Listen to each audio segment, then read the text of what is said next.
Hey, how's it going guys? Phil here, and this is a review for the Minibot water tank for the X5 robot vacuum.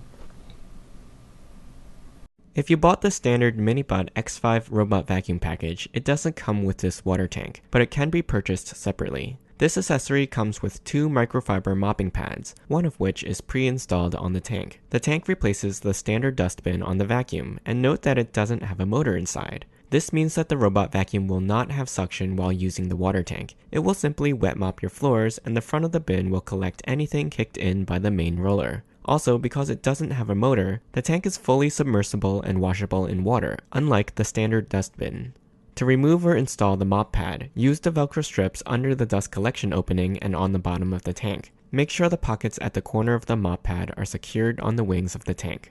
The capacity of the water tank is 300 milliliters, about 10 ounces or 1¼ cup. To fill the water tank, open the gray stopper tab on the top left-hand corner, then pour the water in. Make sure the tab is completely sealed before inserting into the vacuum. Then just run the vacuum like normal. Instead of suction, the pad will draw the water slowly out of the tank and mop your floors.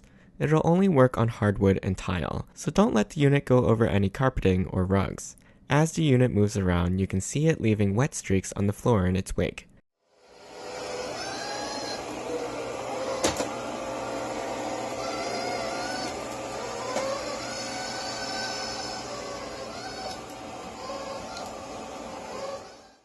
After about an hour, the tank was nearly empty. When I removed it from the unit, you can see that there is some dust and debris in the catch bin.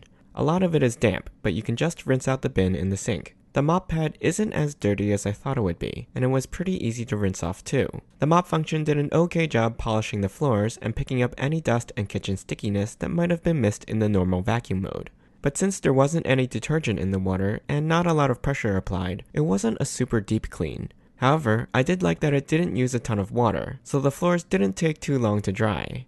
You just have to make sure that you're around to remove the water tank in case the unit does go back to the base before it's empty. You don't really want the water to leak out around the charging base.